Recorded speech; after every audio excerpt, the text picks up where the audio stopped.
Hello dear aspirants, welcome back to our YouTube channel Bodhisattva PCS. आप सभी को पता होगा कि बीपीएससी प्री एग्ज़ाम में साइंस का कितना महत्वपूर्ण योगदान है। यहाँ से 25 से 30 प्रश्न जो है डायरेक्टली पूछे जाते हैं बीपीएससी प्री एग्ज़ाम में।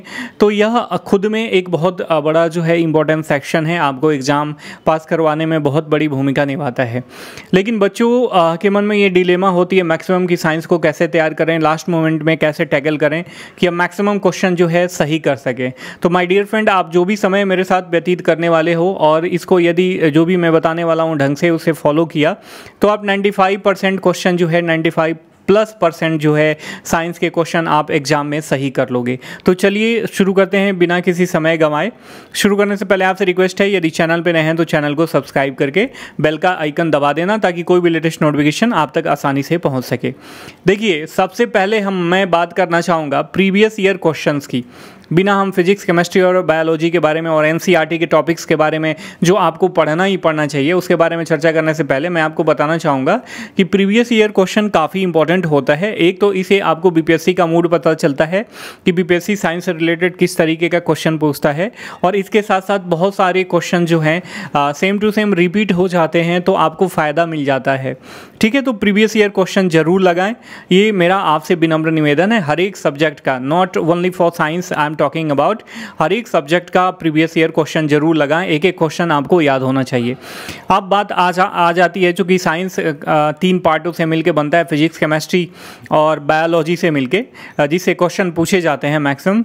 तो ये फिजिक्स की बात करें तो सबसे पहला जो फिजिक्स में सबसे अधिक क्वेश्चन पूछा जाता है वह फिजिकल क्वांटिटी और इट्स एसआई यूनिट, और अर्थात जो भौतिक राशियां हैं ना और उसके मात्रक हैं। मात्रक काफ़ी इंपॉर्टेंट है। मैंने प्रीवियसली एनसीईआरटी से रिलेटेड इस टॉपिक पे एक बहुत बढ़िया लेक्चर बनाया हूँ, नीचे वीडियो के डिस्क्रिप्शन बॉक्स में उसका लिंक शेयर कर दूंगा, आप उसे ज़रूर देख लेना, बड़ी आसानी से आपको याद हो जाएगा कॉन्सेप्ट सहित। ठीक है, तो मात्रक जो है मैक्सिमम क्वेश्चन फिजिक्स का मात्रक से ही आता है। शायद 65वीं या 64वीं बीपीएससी में फिजिक्स के एक ही बार में फिजिक्स वाले सेक्शन से 4 से 5 प्रश्न जो है केवल मात्रक बेस्ड पूछे गए थे। तो ये कितना इंपॉर्टेंट चैप्टर है आप इसे अनुमान लगा सकते हो।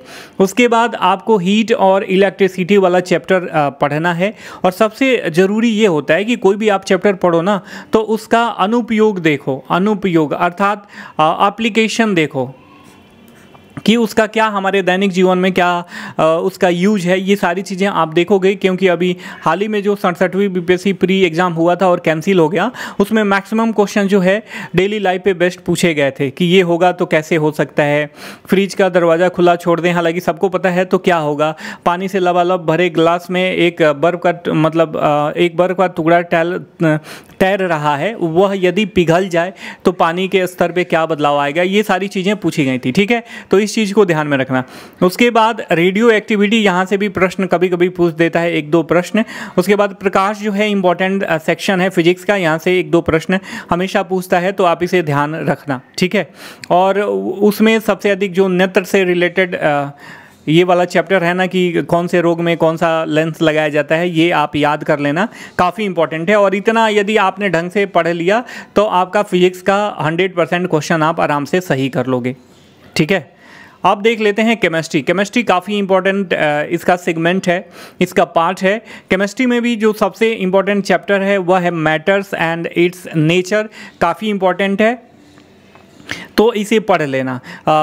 जो भी वाष्पीकरण होता है, जो मैटर के स्टेट का चेंज होता है, जैसे उदर्वपातन, वाष्पीकरण, ये सारी चीज़ें क्या होती है, इससे रिलेटेड क्वेश्चन जो है हमेशा पूछता है, तो आप मैटर्स एंड इट्स नेचर जरूर पढ़ना, काफ़ी इंपॉर्टेंट है। इसके साथ साथ आजकल केमिकल बॉन्ड से रिलेटेड क्वेश्चन पूछ रहा है, तो इसको पढ़ना बड़ी ज़रूरी है। इसके बाद केमिस्ट्री में जो सबसे महत्वपूर्ण भूमिका निभाता है यह है एसिड एंड बेस, अर्थात अम्ल और क्षार, काफ़ी इंपॉर्टेंट है। यहाँ से जरूर क्वेश्चन पूछे जाते हैं, तो ध्यान में रखना। बहुत तरीके से क्वेश्चन पूछे जाते हैं कि अम्ल और लिटमस पेपर का संबंध, या बेस लिटमस पेपर का संबंध, या किसी भी पेय पदार्थ का या किसी अन्य वस्तु का उसकी एसिडिटी मापते हैं, पीएच लेवल मापते हैं, ये सारी चीज़ें आपको पता होनी चाहिए। उसके बाद मेटल्स अर्थात धातु अधातु भी काफ़ी इंपॉर्टेंट है। नेचर ऑफ गैसेज मतलब गैसों की प्रकृति काफ़ी इंपॉर्टेंट है। तो ये सारे चैप्टर्स आपको पढ़ने कहाँ से हैं, जनरली लूसेंट से पढ़िए, ठीक है। ये सारे चैप्टर जो पतली वाली लूसेंट आती है जीके की, उससे पढ़िए, सारे कवर हो जाएंगे। इसके बाद बात आती है बायो की। तो इसमें क्लासिफिकेशन ऑफ ऑर्गेनिज्म अर्थात जो प्रजातियों का वर्गीकरण किया जाता है ना, काफ़ी इंपॉर्टेंट है। यहाँ से क्वेश्चन पूछता है। क्वेश्चन सेल से पूछता है, ब्लड ग्रुप से पूछता है। इसके साथ साथ वायरस, बैक्टीरिया और लाइकेन के क्या गुण होते हैं, इनका क्या क्या उपयोग है, क्या लाभ है, क्या हानियाँ हैं, इससे क्वेश्चन पूछता है।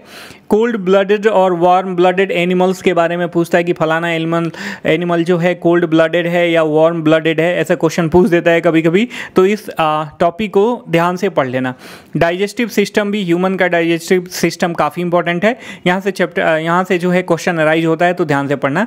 और इसमें जो है क्लासिफिकेशन ऑफ ऑर्गेनिज्म के बाद जो सबसे इंपॉर्टेंट चैप्टर आता है वह आता है आपका पोषण या पोषक पदार्थ जो भी कहिए। इसमें प्रोटीन, फैट्स और विटामिन से रिलेटेड जो भी क्वेश्चंस होते हैं, जो भी टॉपिक हैं, सारे टॉपिक आप याद रखना, क्योंकि क्वेश्चन जो है मैक्सिमम यहाँ से पूछा जाता है। उसके बाद जो थर्ड इंपॉर्टेंट चैप्टर है डिजीज़, काफ़ी इंपॉर्टेंट है। यहाँ से क्वेश्चन पूछना ही पूछना है। कौन से अंग प्रभावित होते हैं, फलाना डिजीज में क्या हो जाता है, इसका उपचार क्या है, ये सारी चीज़ें आपको ध्यान रखनी चाहिए। आप क्लासिफिकेशन ऑफ ऑर्गेनिज्म और पोषक पदार्थ जिसमें प्रोटीन, फैट्स और विटामिन और डिजीज, ये पढ़ लिए और प्रीवियस ईयर क्वेश्चन लगा लिए, तो 90% जो है क्वेश्चन आपके केमिस्ट्री के सही हो जाएंगे और 10% के लिए बायो के सही हो जाएंगे। 10% के लिए इन सारी चीज़ों को पढ़ना होगा। अब इसके बाद जो सबसे इम्पॉर्टेंट सेक्शन है एनसीईआरटी, इसको कैसे टैकल करना है। बहुत सारे लोग कहते हैं 9th 10th की एनसीईआरटी, तो मैं आपको बताना चाहूँगा, मैं एग्जामिनेशन को हमेशा ट्रैक करता हूँ। मैंने देखा है कि आपको जो 12 की एनसीईआरटी है ना, साइंस की एनसीईआरटी जो साइंस है 12 क्लास की, इसमें आप बायोटेक एंड इट्स एप्लीकेशन पढ़ लेना बायोलॉजी से, ठीक है। बायोलॉजी वाले चैप्टर में, बायोलॉजी वाले बुक में सबसे किसी को भी पीडीएफ मिल जाएगा, ऑनलाइन आप सर्च मारोगे क्लास 12 एनसीईआरटी साइंस बायो। तो इसमें लास्ट चैप्टर जो है ये biotech and its application. Question यहाँ से आजकल पूछ रहा है, बीपीएससी काफ़ी ओरिएंटेड हो गया है इस तरफ, तो आप ध्यान में रखना बायोटेक एंड इट्स एप्लीकेशन। वहीं केमिस्ट्री की बात करें तो क्लास 12 की एनसीईआरटी साइंस केमिस्ट्री की बुक में जो सबसे लास्ट चैप्टर है वह है केमिस्ट्री इन एवरीडे लाइफ, ठीक है। इससे क्वेश्चन 4 से 5 प्रश्न जो है केमिस्ट्री में ज़रूर पूछे जाते हैं।